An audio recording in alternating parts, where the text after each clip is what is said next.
మహాభారతంలో ద్రౌపది కేవలం ఒక పాత్ర మాత్రమే కాదు, ఆమె సాహసానికి, ఆత్మగౌరవానికి మరియు పట్టుదలకు నిలువెత్తు రూపం. ఆమె జీవిత ప్రయాణం నుంచి నేటి ఆధునిక మహిళలు నేర్చుకోవలసిన 7 ముఖ్యమైన పాఠాలు ఇప్పుడు మనం తెలుసుకుందాం.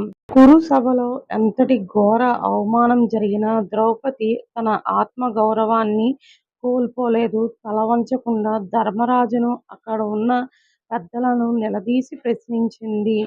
ఎంతటి కష్టకాలంలోనైనా తన ఆత్మగౌరవాన్ని తాకట్టు పెట్టకూడదనేది ఆమె జీవితం నేర్పే మొదటి పాఠం.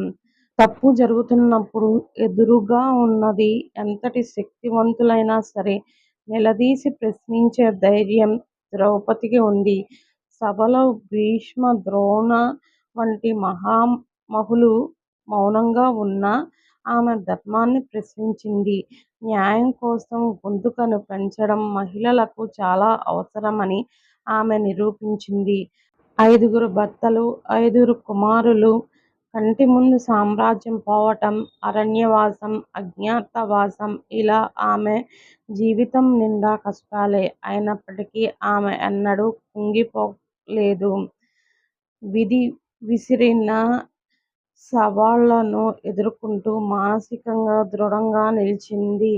ద్రౌపది కేవలం ఒక రాణి మాత్రమే కాదు, పాండవుల వ్యూహాల వెనుక ఉన్న ఒక పెద్ద శక్తి.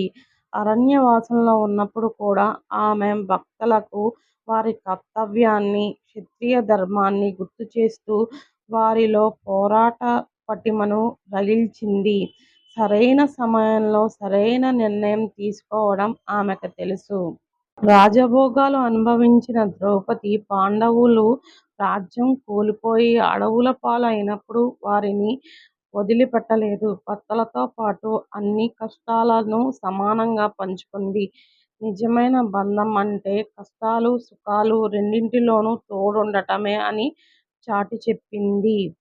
కీచకుడు వంటి వారు తన పట్ల మర్యాద తప్పి ప్రవర్తిస్తున్నప్పుడు ద్రౌపది తీవ్రంగా ప్రతీకారం తీర్చుకుంది.